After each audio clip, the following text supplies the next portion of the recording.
Okay. So is Miranda definitely out? Yeah. We're doing a three-way. We're doing a threesome today. Mm-hmm. Yeah. Was it?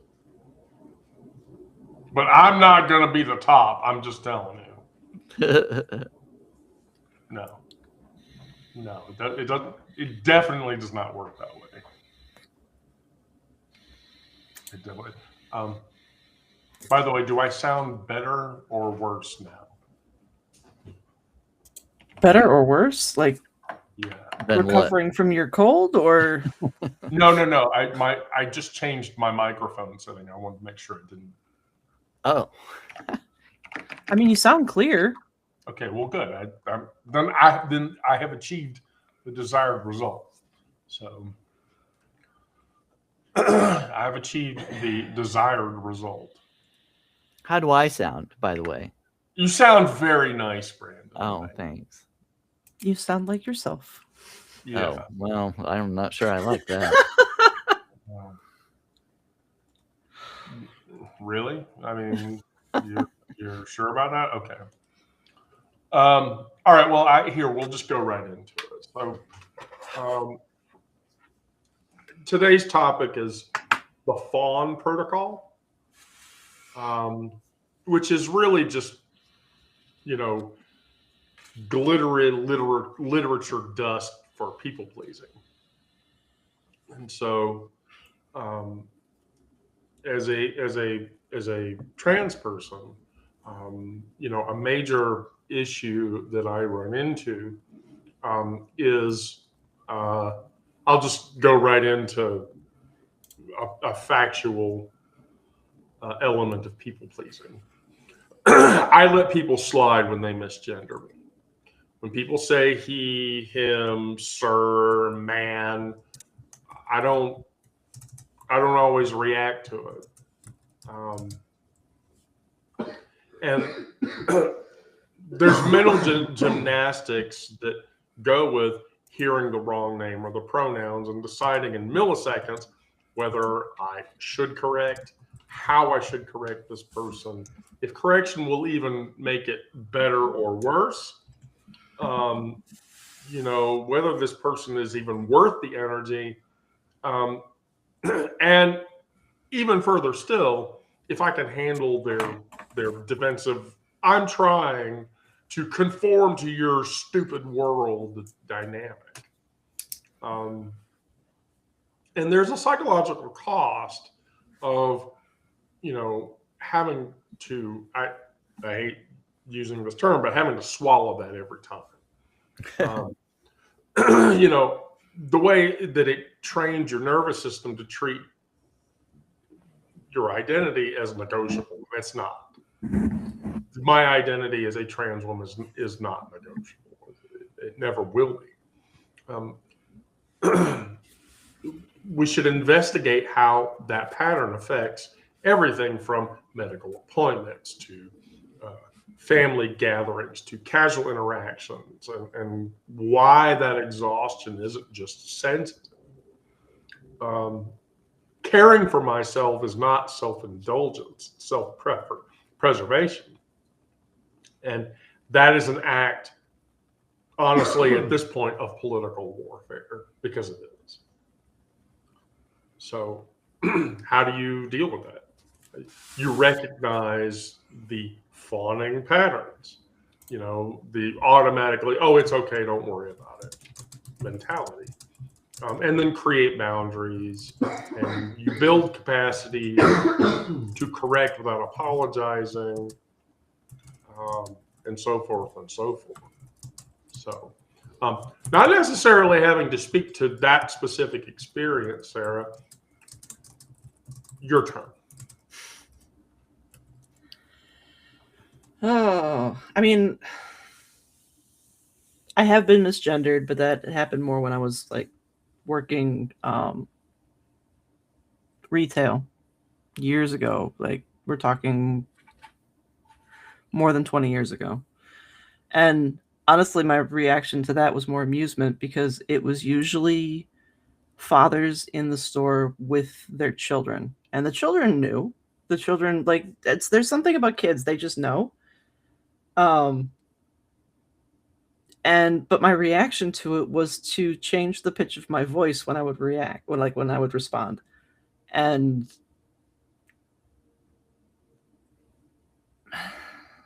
I mean, it was effective. I didn't actually have to have a conversation, but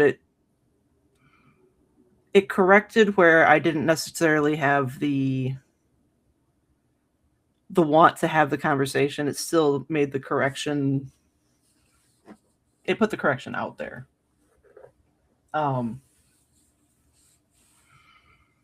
But personally, I was more amused by it just because I didn't personally have a vested interest in how I was publicly perceived. It didn't matter to me one way or the other.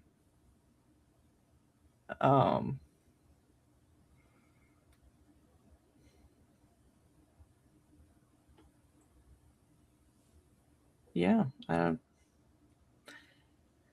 it's hard to narrow down the idea of people pleasing to one specific thing. Well, before we let Brandon necessarily answer that question, let me just sort of give Brandon some space to work with. Because while in my case, and even maybe in your case, is different, for Brandon, there's the different paradigm involved. And so when you're 23 years old and you're sitting across from your mother at brunch and she's explaining again why she can't just understand your lifestyle choices, you know, and the boyfriend or girlfriend or person friend or spousal friend messaged you like an hour ago, where the fuck are you? And, you know, your answer is, I'm still trying to re-educate my parent. I'm still attempting to please my parent.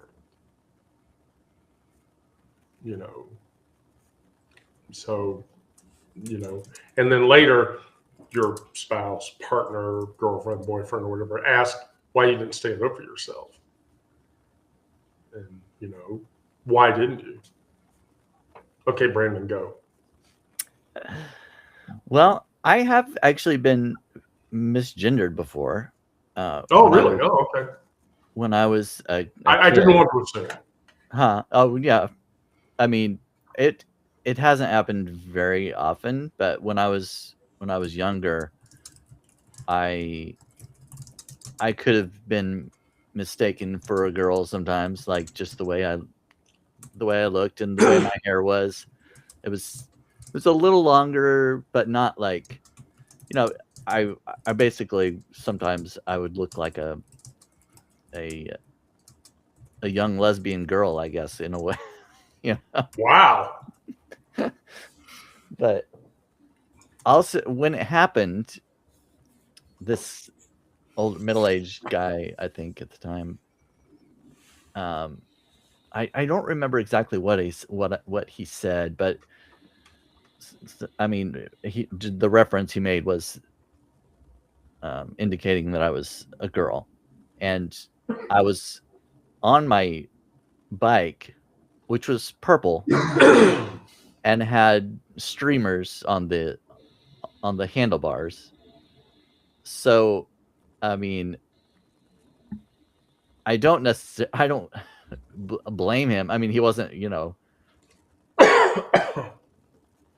I don't blame him for it, but I didn't say anything. I didn't correct him or anything like that, because I think mainly because I would have felt more embarrassed having to correct him and tell him, no, I'm a boy. And also it would have made him embarrassed. And I think that was where kind of the people pleasing comes in. Like, I was concerned more about his feeling and kind of I don't know, preserving his dignity, I guess, in a way. And he was almost a complete stranger. I mean, I knew of him kind of, and it was a friend of my dad's, but he wasn't a good friend. We didn't see him a lot or anything like that. So, but anyway, but yeah, I was more concerned with his feelings than standing up for myself and you know what I mean, protecting myself in a way. And it's also happened on the phone. It used to happen a lot more when I was younger. When I would answer the phone, people would sometimes mistake me for my mom or just for a female in general if it was somebody that didn't was a stranger or whatever. And I wouldn't correct them. I mean, well, if they mistook me for my mom, of course I would say no. No, this is Brandon. um, or no, this is Brandon. Or, This is Brandon. yeah. But it happened not too long ago actually on the phone with like a telemarketer type of or a bank or something. I can't remember what it was, but somebody that was a stranger, and I guess maybe my voice was a little higher that day. I don't know, or that time of day or something, but I didn't correct her, but as the conversation went on, there were questions and stuff, and I had to indicate that I was a male for some I don't remember I can't remember what the situation was, but whatever. And she didn't say anything. She didn't, go back and apologize or anything. I think she just kind of hoped that I didn't realize that she said ma'am or something like that, you know? It's like she just kind of glossed over it, just went on and pretended, because I think probably she would have felt embarrassed, and there was no reason for me to point it out to her. I didn't think. Um, it was an honest mistake in that case. Now, in your case, Wendy, I know most of the time that you experience it, it's someone that knows better, so that's a big difference. I can easily ignore it because I know the person isn't doing that intentionally. They just heard the sound of my voice and just assumed. But so that's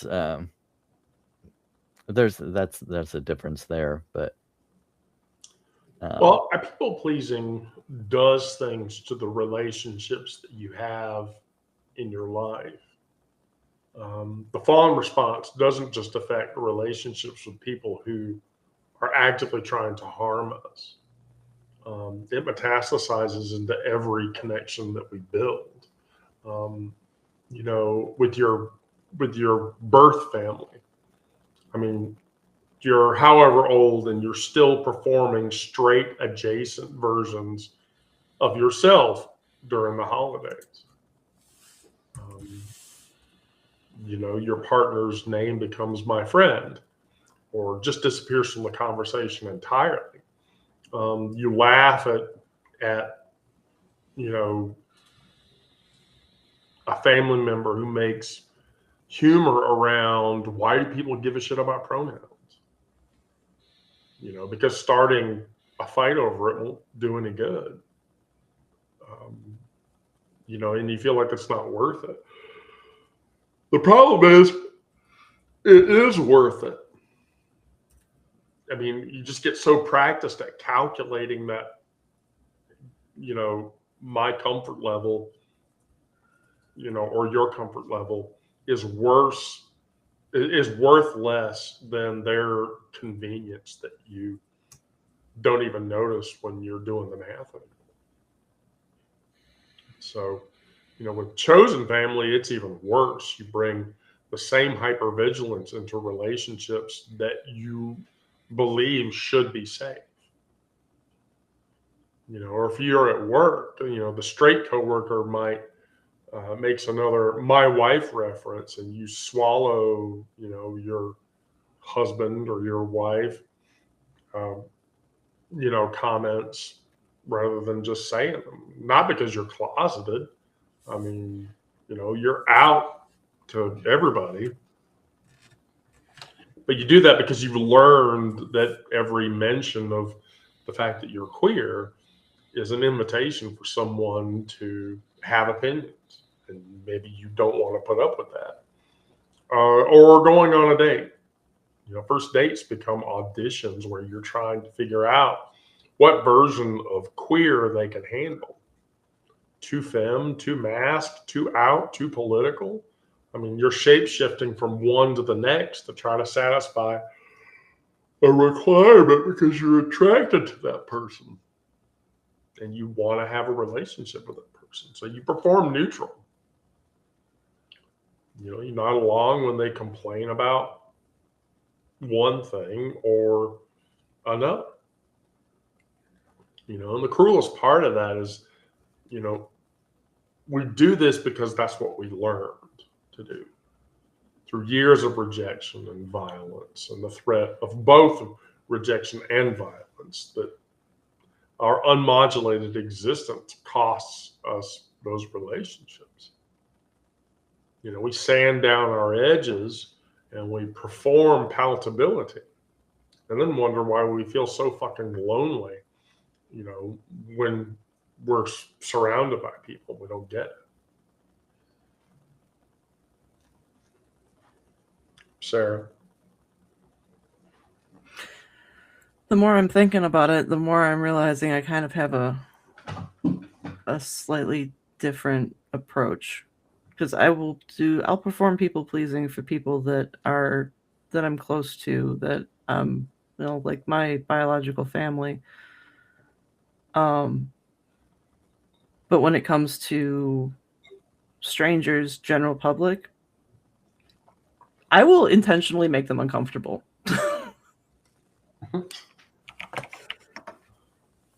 There's times where I feel like I live to make people uncomfortable. But yeah, the performing neutrality and trying to figure out what version of self is palatable. That's hard.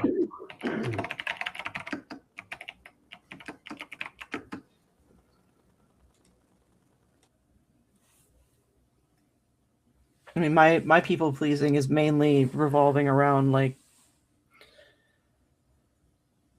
the presence or lack of presence of boundaries I have with my family and their requests on my time.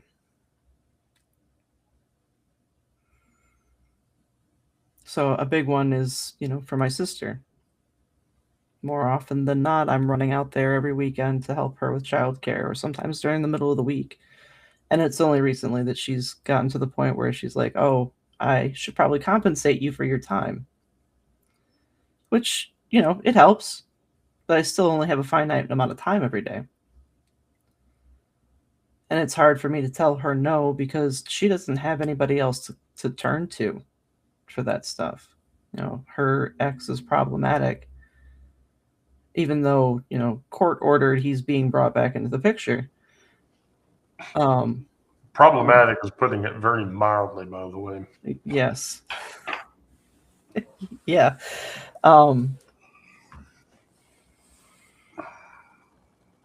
And it's not like our mother can go out there and take care of my nephew because he's 6 and he's hyperactive and he's a lot for me. And my mother is 74. She's not going to be able to handle all that. So I just deal with it.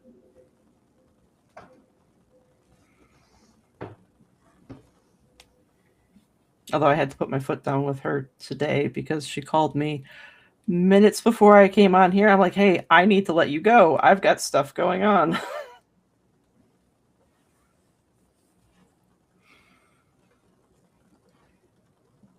So, Brandon. My people pleasing is most of it has been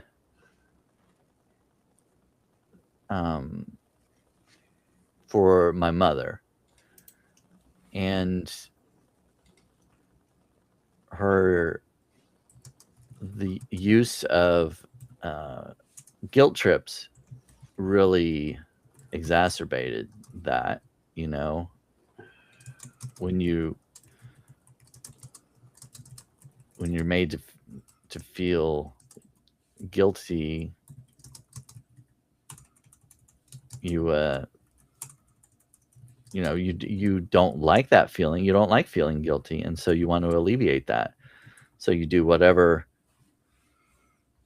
to alleviate that guilt and make the other person feel better. And in my case, I knew that if I were to have come out, my family wouldn't have accepted that or like that. And besides the fact that they would look at me negatively, they would also feel hurt. And I wouldn't want to do that. So that was a big reason for staying in the closet for a long time. And I think recognizing the tactics of guilting, shaming, those kinds of things, and accepting myself, I realized that I can't keep pleasing everyone else at the cost of my own happiness, peace. So I'm sure I perform a lot of things due to people pleasing still today. I feel obligated to do certain things, to go spend time with my family and things like that. And it's not that I necessarily resent it all the time, because I do want to spend time with them. I want to be around my family at Christmas and Thanksgiving, things like that, But if I were to be invited somewhere else or have some other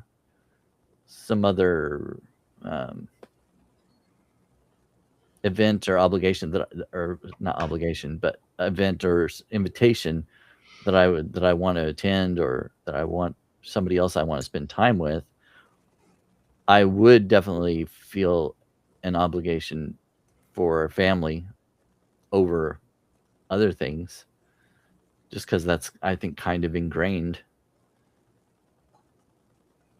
Yeah, there's a thing that people pleasing teaches us. So, from my perspective, here's what I've learned: that response isn't just an individual trauma response. It's a political tool of oppression. Systems don't have to actively destroy us when we're already destroying ourselves trying to fit in. So not some queers or people pleasers, not trauma makes you accommodate, not you need to have better boundaries. We live in a world that actively punishes queer and trans existence, and then offers us a deal. If you act normal, it's okay. It's acceptable enough, unthreatening enough. Maybe we'll even let you live if you just behave normally. Don't put it in our faces. Yeah. And the Fawn response is what happens when we accept that deal without realizing that we're negotiating away our own souls, even. As a trans person, the calculation of how visible to be. Does passing privilege equal safety, or just a different kind of erasure? The exhaustion of performing my gender correctly enough just to validate someone else's concept of my existence. If you're a gay person or a lesbian, the decision to code switch your speech, your gestures, your cultural references, depending on whether straight people are watching you or not. The shame when you catch yourself doing it. For, non-binary and gender non-conforming people, the pressure to pick a side, perform binary enough to be comprehensible, exist in ways that don't make cisgender people confront you or it feel abnormal. But for all of us, the exhaustion of being grateful for basic respect that we should just get anyway. But what does deliberateness look like when you've spent decades learning that for years you need to just shut up to stay alive?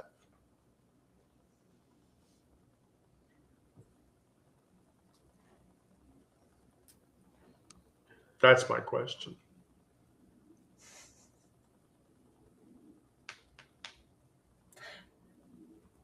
My initial reaction is probably more aggressive than it should be. Why? Because I'm at a point in my life where I'm like tearing down all of the things that I've learned, and I'm destroying everything intentionally, it seems like. I mean, I don't know, sir. It seems like you need to find that thing and you need to pound the shit out of it.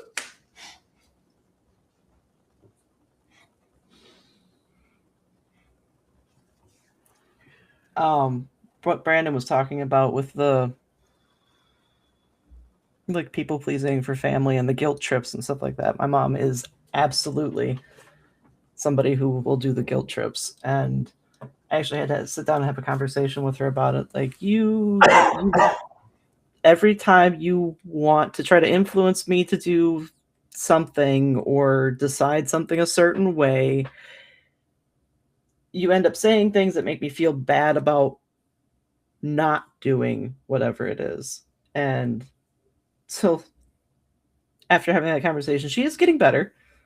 But for Christmas, she keeps asking, like, I don't know what's going on, and I don't know what I'm invited to participate in, and stuff like that. But this Christmas, I'm actually doing something a little different. I was invited by a coworker to spend Christmas at what he calls his orphan's Christmas, where he holds a Christmas party. It's an all-day thing. It's tons of food, movies, music, and just a ton of queer people just hanging out because they've got no place else to be. It's Hi, Eileen. Hi, you guys. Sorry to come in while you were talking. I was listening. But We're mid speech. Yeah, Just let Sarah finish it up. exactly. But that's what I'm doing instead of participating in any kind of family stuff on Christmas Day. And like I had to tell her, all right, so on Christmas Eve, I'm supposed to take my child to my mother-in-law's house. And on Christmas Day, I'm supposed to go to Kyle's house. I said, I don't think you want to go to Diane's, but if you want to, you can come with us. Kyle didn't invite you. And then New Year's and whatever else, we're spending out at my sister's. So that's what she's invited to that. So she's going out to my sister's on Christmas Day. So we're talking about Fawn protocol, Eileen, which is people pleasing. Oh, like Clarice on Rudolph the Red-Nosed Reindeer. She's never mind. She's the perfect little reindeer. There's a perfect reindeer on Rudolph the Red-Nosed Reindeer? Yeah, when Rudolph says, "She thinks I'm cute," and then he flies, because he's so excited. And she has the Oh. long eyelashes. And Yeah. anyway, I don't know. Yeah. But Well. yeah, Yeah. I can, because he covers his nose with the black stuff, rubber so thing. it Yeah. doesn't grow. Coal. I believe it's coal he's using. Oh, okay. I couldn't remember. Somebody can correct me if that's not. Rudolph's gonna get black lung. Rudolph, I don't know. I mean, it's all claymation, so it just. I mean, I don't know what the. Nope. Oh. It is not claymation. It is stop motion puppetry. Oh, stop motion puppetry. Yeah, you're right. Because the Yeah. claymation is that other guy with the cheese, the whatever that other. That's Gromit. Chicken Run is claymation. Wallace and Gromit is claymation. Yeah, Wallace and claymation. Gromit. Yeah, you're right. Stop motion animation. Okay. Yeah. Anyway, I feel like I just came in like a wrecking ball.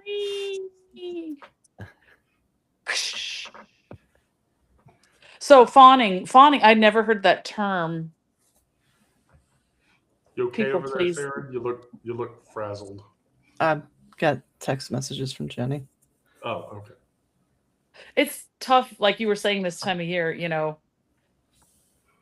whose house do you go to on this day and who's celebrating at whose house and who's yeah. That's rough. I might be having regrets about going to my in-laws. Or I might set that house on fire too. Who knows? Not literally. Are you going to your in-laws? Yes, I am. Why would you make this choice? Because my child says that they would like to go. Okay. Is there a way for your child to go without you going? Only if they ride with their father. Oh. And they are not as... They're probably just a little bit more comfortable being there than I am. But the fact of the matter is it's a smoking household and we're all sensitive to tobacco smoke. That sounds like nightmare. Sounds like awful. Yeah. Why would you actually put yourself in that position?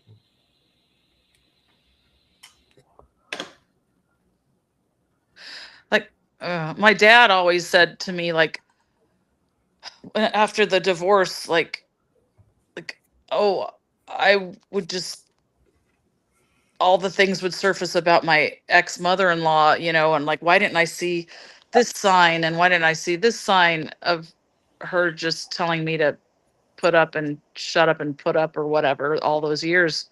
And, blood's thicker than water. Of course, she's going to take her son's side.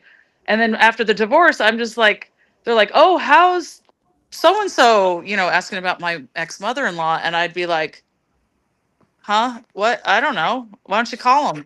Why do I care? You know what I mean? And it was like, my dad would be like, oh, well, you have to maintain a relationship because she's children's grandmother and you have to remain civil. And I'm like, I'm sorry, my child is grown and has their own cell phone, and if they want to communicate, they can. Yeah. But it was expressed that they want to go. So, see, Brandon, you haven't had to do any of this.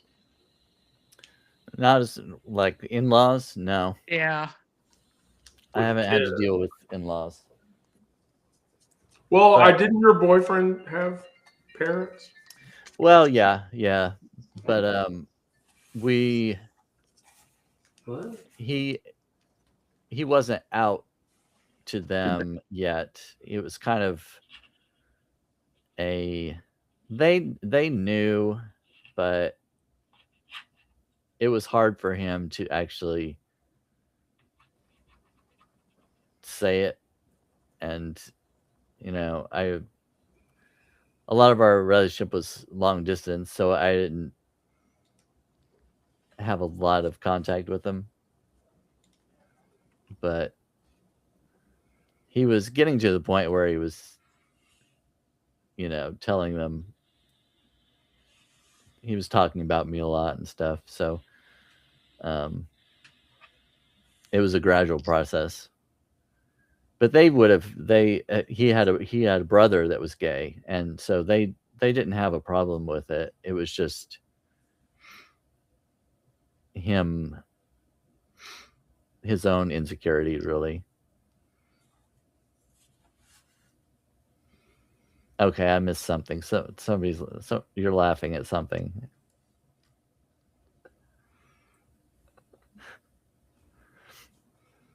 All right. Well, I guess I'll be out of the joke for now. I'll find out later. I missed it too. I have I have no idea what's going on. All right. Well, anyway. Who's laughing? I see something going on between these two at the top. What? Oh. No, definitely not. Okay. But where was I? I was just not acknowledging his family, not acknowledging who he was, his essence, his self, his whole personhood, and then you're having to pretend or act as if, or I don't know, or just it just goes unsaid. It just goes unacknowledged. Yeah, and that's just a weird place. That's a difficult place because, I mean, if you care about you care about their family as well. If you have, even if it's a boyfriend or yeah. Can I ask you, Brandon? Did you have contact with them after he left? Yeah. And was there reconciliatory? Yes, he was, and yes, I loved him. Yeah, I mean, I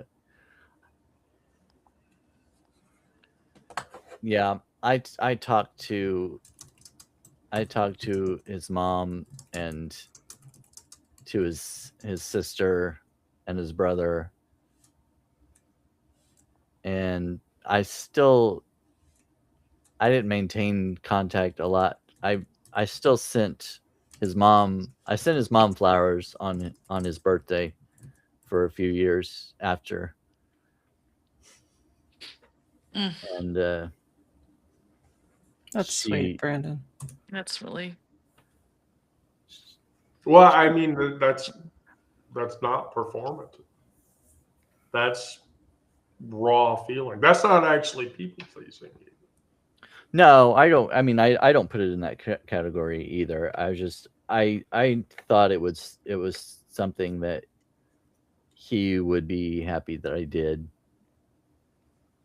So yeah, it's honoring him and expressing your feelings, and I mean, those are normal feelings. Those are normal feelings. Tomorrow somebody will say something casually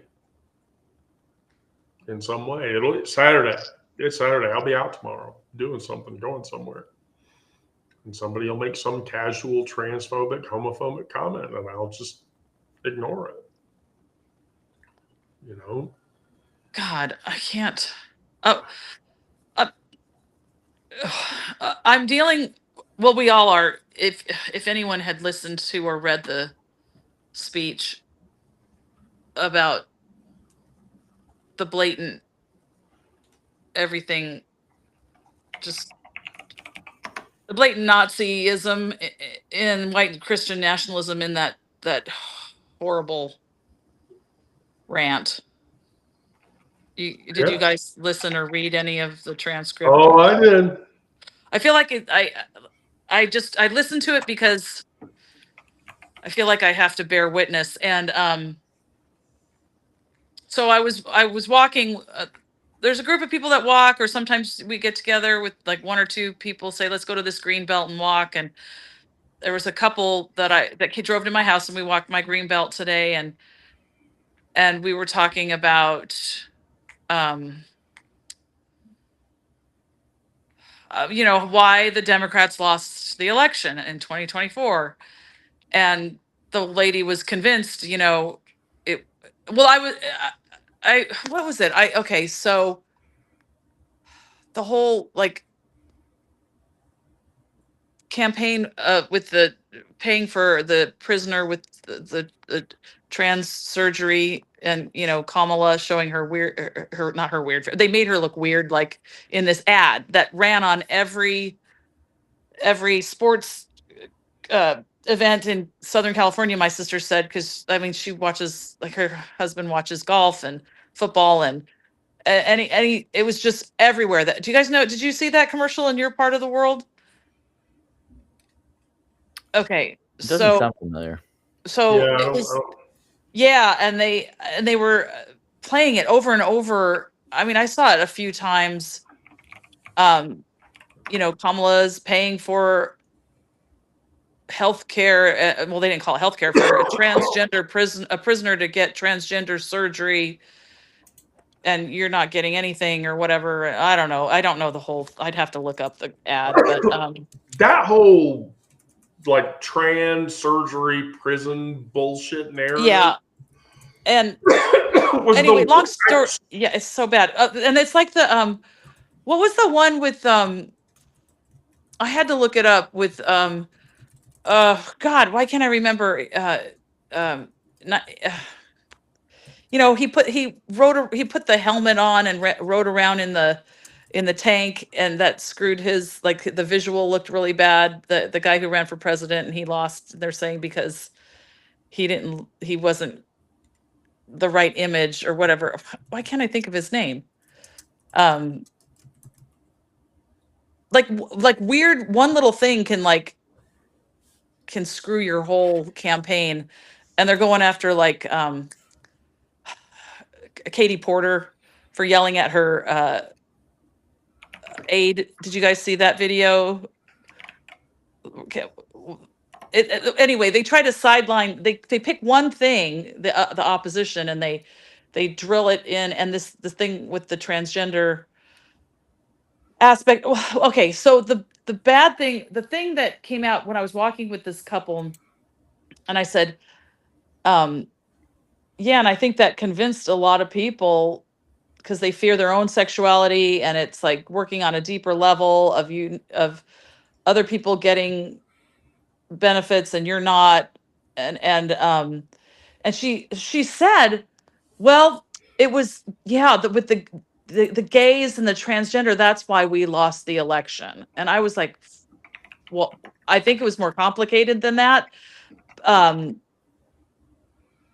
But going after a small percentage and the most vulnerable, and and then you bring in the whole, like, oh God, Gavin Newsom, when he talked to Charlie Kirk and was kind of half agreeing with him. Remember that interview? And it's freaking me out, because if we, it starts there, and they just keep coming after the next vulnerable and the next vulnerable, and people are like, I don't know. But then I was like trying to be all people pleasing towards this friend of mine as we're walking. I mean, is that considered fawning behavior, when you just kind of let it go, and basically keep the peace? the fawning condition is anything that you do to placate other people in their behaviors. Yeah, and that's what people mistreat you, and your response to that is, "Oh, you're just upset. You're upset. I get it. I'm not going to get upset back at you." Or I get flabbergasted, and I can't. I don't know what to say. And I just like, Yeah. So I mean, I role play here. If we're in a public setting and we're in a restaurant, say all four of us are in a restaurant.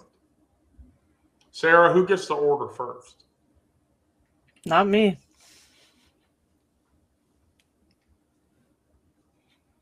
Why is it always the gay guy? Well, that's how it is, isn't it? Isn't wait, it? but I'm the oldest, right? No, like the woman's Yes. supposed to go first. So Oh, at the oh, very yeah, least- yeah, yeah. Okay. At the very least, it's between Eileen and I. But then, if the waiter looks at me and says, "Sir, what would you like to drink?" If I don't say anything, are you going to say something? Either of you. Well, yeah. We'd address you properly and ask you the question again.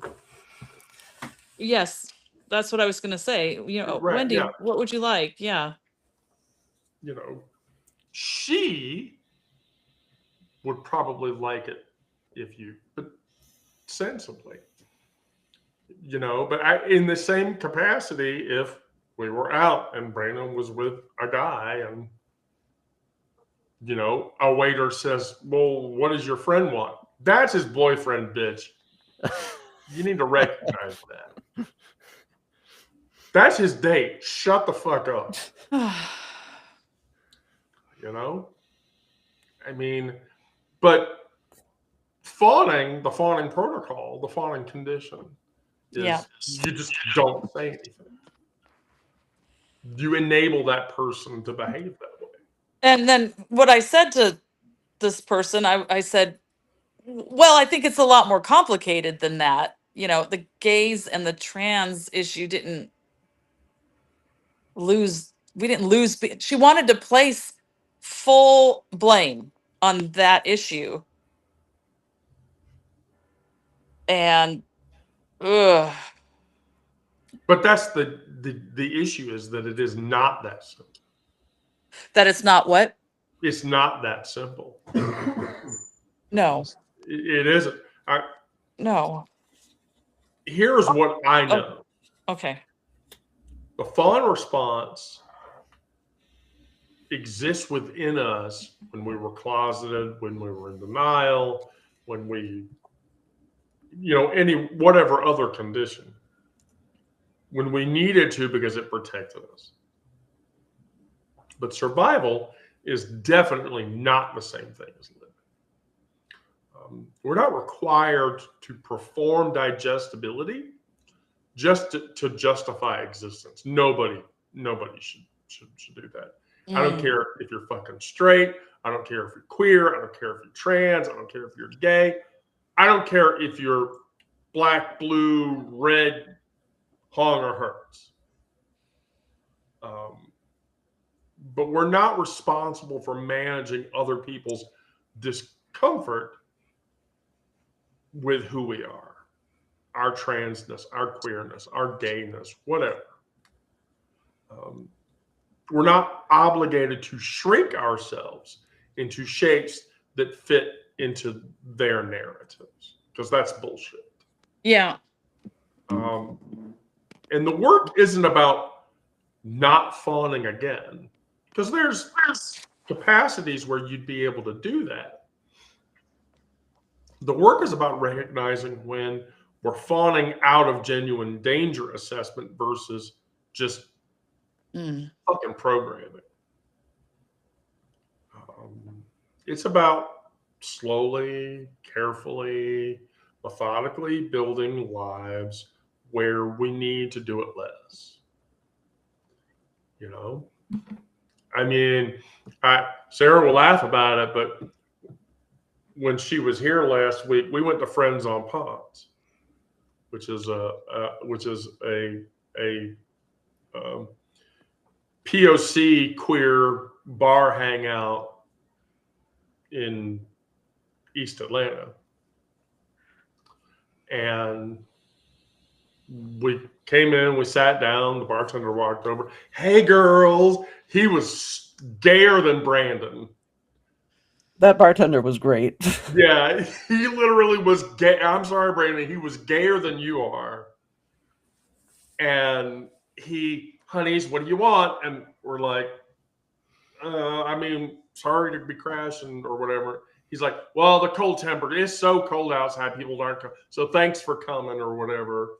And he was super friendly the whole fucking time. And it's in a space like that. You don't care about walking around a pool table and shaking your ass and making comments and shit at people and walking over to the bartender. Honey, can you give me another drink? I need more. You know, that's not performative. That's just being yourself. God dang it. Yeah. So, you know, it's about finding people and spaces where our full unedited selves are not just tolerated but celebrated. You know, of course, you know, I was behaving rather sluttily that night. You had a lot to drink. I was definitely the life of the party. How fun. Oh, yeah, Eileen, you would have had a blast. You would have had a total blast. Yeah. See, and Nikki says that space doesn't exist for her, but it should. It really should. Brandon, I have to tell you, I was looking the other day. Like, there really aren't gay establishments in Kansas City. You said there are or aren't? There are not. Oh, yeah. There are a few drag bars, but like I found Missy's. Yeah, Missy B's. Yeah, Missy B's, Woody's, KC. Yeah. The Spot Nightclub and Gail's Public House. But I don't even think Gail's Public House is really a queer establishment. Well, it just they used to have drag nights, and just recently they said they weren't going to do that anymore, and it was turning into just a sports bar. But there's also Hamburger Mary's, which is a drag bar. But yeah, Gail's, it's I believe it's queer owned, which makes it even worse. I think that they have stopped having so many drag shows. I don't know if they've completely cut it out, but yeah, that's an issue I just learned about recently. It's kind of sad. But I mean, I've heard people talk about June's nightclub. But that's like one of those 2-drink minimum places. Oh. Well, you were saying finding those spaces, and that is a good way to build your confidence. But I think one of the goals to overcoming people pleasing is to build up your self-esteem and love yourself more, or at least as much as other people. Because when you people please, you are kind of putting their needs and looking at them as if they're more important than you are, because you're pleasing them at the cost of your own happiness. But if you actually looked at yourself, if you had more self-love and believe you were worth more, I think that would cut down on a lot of the people pleasing, because you love yourself enough to please yourself. more than you're trying to please everyone around you. And speak your truth. Yeah, well, I mean, that's it. Like I said, when you go into a queer space, when you go into a space like the sanctuary, by the way, I've said this before. If they hit the lottery for a bunch of money, I'm literally opening a coffee house bar and I'm calling it the sanctuary. And I'm literally going to find a gay, queer, female to male, trans guy named Miguel, and he's going to be the bartender. That's all there's going to be to it. You know, because you should have that space. That space should exist. You know, it should exist, and it should, you know, it should be there for the people that need it. The problem is that in smaller towns, it doesn't. I mean, once you get outside of, you know, once you urban areas, once you hit Independence, Missouri, outside of KC, that's it. But even if it doesn't exist, I mean, because you can't change, you know, you may not be able to change logistics or change your environment necessarily. You may not be able to create those spaces, but you can change yourself and accept yourself and go out into any space and be okay and not have to people please. Yeah, you're still going to get the negative comments or whatever, but if you can get to a place where you have enough self-love, self-confidence that you can, you know, live the way you want and not have to worry about pleasing the public or your family or anything else. And of course I'm kind of preaching to like I have to work on this myself. I'm not like I'm not I'm not acting like I'm an expert in this, because I'm definitely not. I'm telling this to myself as well.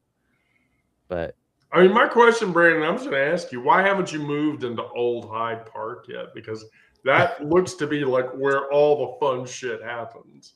I've heard some about that. I mean, look, I'm doing it. I mean, we live in East Atlanta, and it's a pretty queer-friendly neighborhood. But, you know, going into February, March of next year, I'm moving in very close proximity to the city of Decatur in Atlanta. And the city of Decatur in Atlanta has the highest population of sapphically inclined individuals than virtually anywhere in the city. I guarantee you, when I get on the train at Decatur station to go to work Tuesday, Wednesday, and Thursdays, there's easily between 10 and 15 lesbians waiting to get on the train to go to work. Like every fucking time. You know, so it's all about location and where you live and shit. So if you can pull it off, then you should do it, because you want to be around the people who are going to support you and the people who are going to cause you not to people please other people just for you to get by. You know, tonight something will happen, tomorrow something else will happen, but maybe, you know, you'll find one moment that you choose for yourself to let someone else sit with their own discomfort instead of managing it for them, because it's not your responsibility to manage people's uncomfortability with who you are. It isn't. Give yourself permission to do that. One truth at a time, one boundary at a time, one moment of deliberate, terrifying authenticity. Make somebody gasp. Who gives a shit? Hmm. You know? It's like going into a room full of Trumpers and saying, I'd suck Biden's dick. Sure.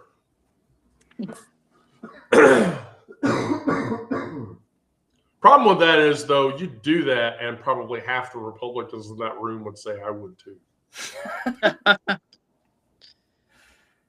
Well, and it's like, in that walk, we were, they, both of the husband and wife, they were, and they never had kids, and they're older, and they said, "Oh, I don't agree with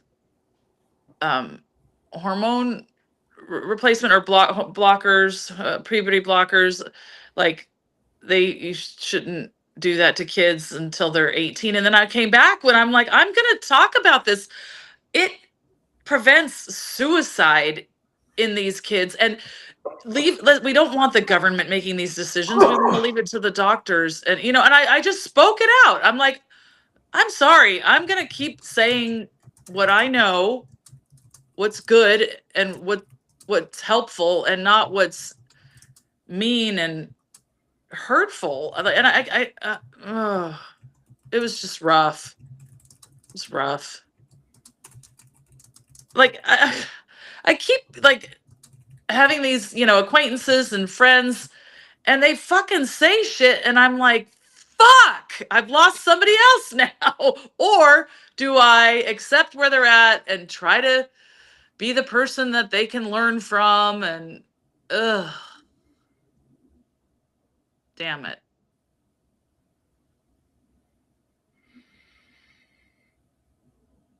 I mean, I've stopped letting my mother-in-law walk all over the Palestine issue. She keeps saying that, like, we've been going back and forth on that for a couple years now. Oh. And every time she'd get on the phone and she'd say something, and it's like, well, how can you support that if you claim to be this? And she'd be like, oh, it's just too complicated. I'm like, what's complicated about kids getting killed? Like, they would get to the point where we were almost in shouting matches over the phone. I mean, a fucking accountability. Fucking accountability. Can I just say that? And why is this so hard? And I can't understand how she can support Trump when, her niece is half Latino and her grandkids are Latino and Black. Or not grandkids, her great nieces and nephews. Yeah. But, like, same thing with her sister. That would be her daughter and her grandkids. And they both are Trump supporters. And, like, that's the part, that's, like, the big thing about them that just blows my mind. Like, how can you rationalize that?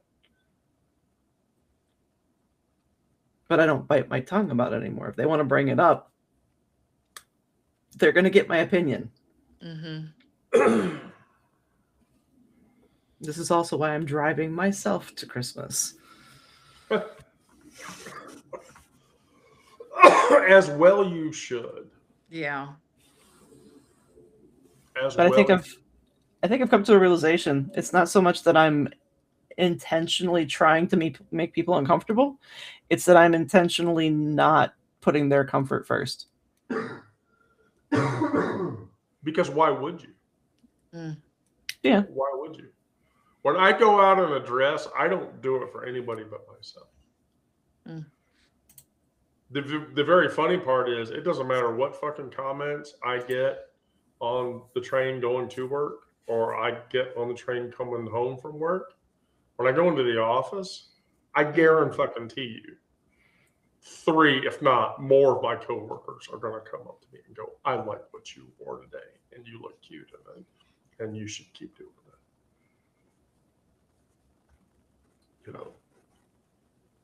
And you tell them, like, well, I was on the train today. Don't listen to those people. Don't listen to those people. Mm-hmm. Because just don't fucking listen to those people. It's stupid. It's stupid and it's dumb. So, Brandon, do you have anything to close with?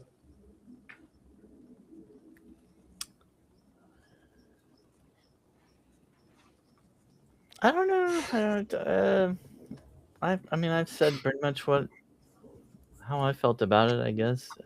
I think I people please a lot less than I ever used to, and I think that's because I've built more confidence.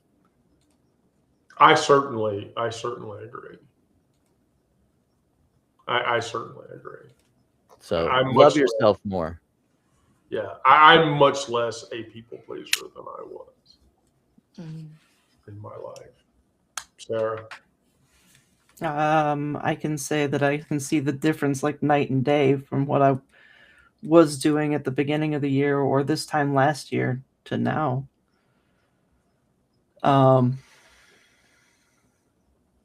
Are there still aspects where I am still performing the people pleasing? Sure.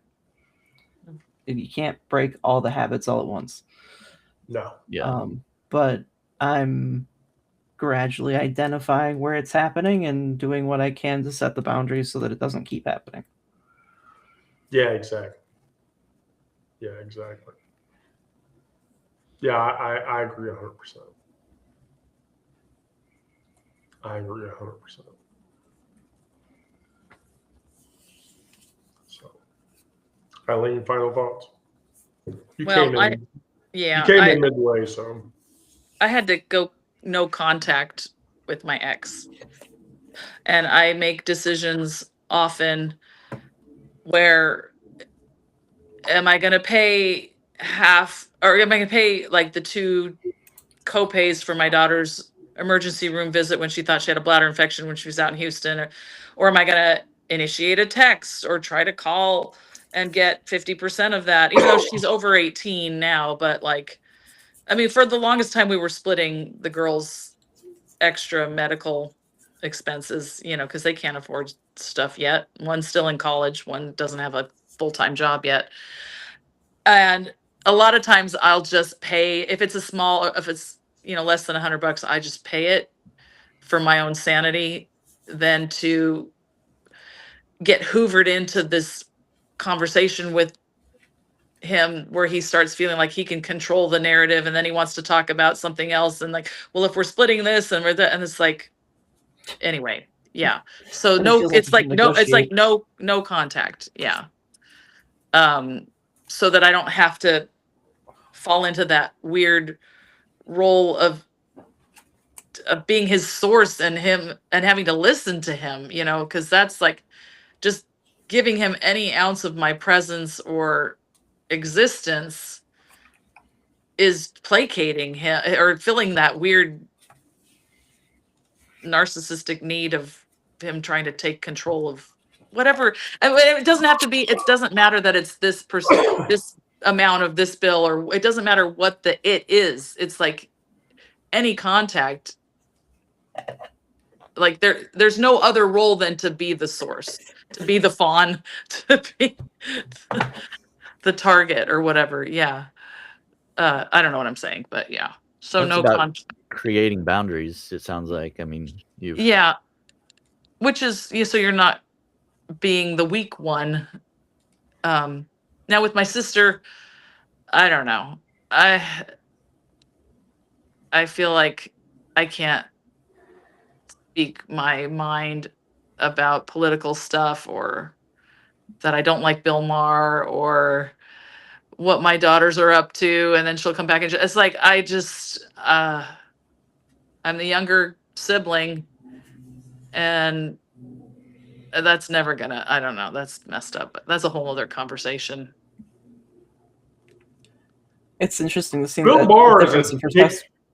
I don't care what anyone says. Bill Maher is a fucking dickhead. I hate Everyone they like to bring up that, oh, he worked for animals, the ASPCA, he donated a lot of money for animals, but and he always likes to make fun of oh, those younger kids, they don't know what it means to work hard, and they're these millennials and blah blah blah. I'm like, that's not funny. There are no fucking jobs, dude. Like, you can't deliver newspapers and work at the five and dime and have a life. Like, what the fuck? I don't know what I'm saying. No, I understand. Just we're over the hour, so try again on Monday, Brandon. Monday. Yeah, what do you have scheduled for Monday? I've got one pretty much every day, almost. I'm not going to be available Monday. I've got work lunch Monday and Tuesday. Lunch. You have lunch. Sure. I've got one at noon on Monday, but Okay, wait. We can go 1:30 or 2 to break it up if you want. Are you talking Central, Brandon? No, Eastern time. I'm talking Central. Noon Yeah. Central. Okay, so you have one at 12 Central. Yes. Okay, we can go at 2. We can go at 2 Eastern if you want to do it. That's 1 Central. If you don't mind doing it back to back. No, I'll just maybe just a little bit late or something, but I might be back by then. We'll see. Our lunch is at 11, so. What date? Oh, I picked up a reserve block. I don't know if I'm coming or going on Monday. I thought they were going to offer daily release time, but now I'm on the hook for a 3-day block of reserve starting tomorrow morning at 3 a.m. my time. Help me. So, but if I'm around, I'll pop in. Okay. I'm trying to figure out what the fuck is going on over here, and it's weird.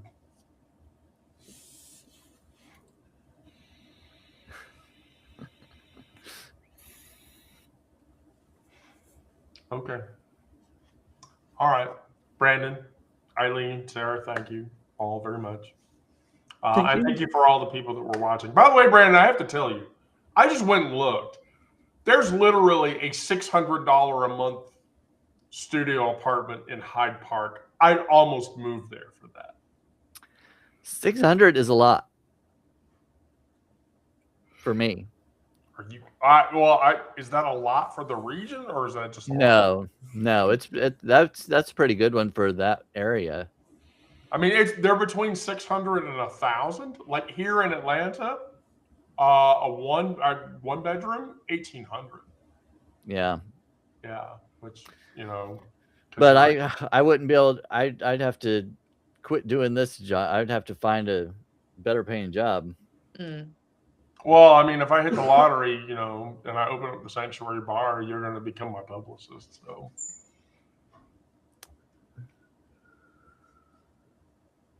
just going to tell you. All right. Well, Yeah, as soon as you win it, let me know. But until then. Oh no! I mean, just yeah, we're gonna work that out. I have a list. Of people. All right. Well, anyway, everybody, thank you. Thank you to all the viewers who are watching, and we'll be back on Monday. Bye. Okay.